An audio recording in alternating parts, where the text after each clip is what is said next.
আসসালামু আলাইকুম রহমতুল্লাহ। জিলহজ মাসের গুরুত্বপূর্ণ একটা আমল হলো তাকবীরে তাশরিক, যেটা 9ই জিলহজ ফজর থেকে শুরু করে 13ই জিলহজ আসর পর্যন্ত মোট 23 ওয়াক্ত ফরজ নামাজের পর তাকবীরে তাশরিক বলা ওয়াজিব। জামাতে নামাজ হোক বা একাকী, সর্ব অবস্থায় এটা বলতে হবে। পুরুষ হোক বা নারী, সকলকেই বলতে হবে। তাকবীরে তাশরিক হলো আল্লাহু আকবার, আল্লাহু আকবার, লা ইলাহা ইল্লাল্লাহু, আল্লাহু আকবার, আল্লাহু আকবার, ওয়ালিল্লাহিল হামদ। এই তাকবীর জোর আওয়াজে বলা ওয়াজিব, তবে মহিলারা আস্তে বলবে। নামাজের সালাম ফিরানোর সাথে সাথে এই তাকবীর বলতে হবে।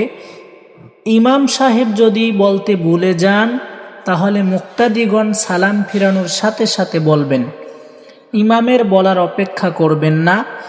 ঈদুল আজহার নামাজের পরেও এই তাকবীর বলা কারো কারো নিকট ওয়াজিব। তাকবীরে তাশরিক একবার বলাই ওয়াজিব।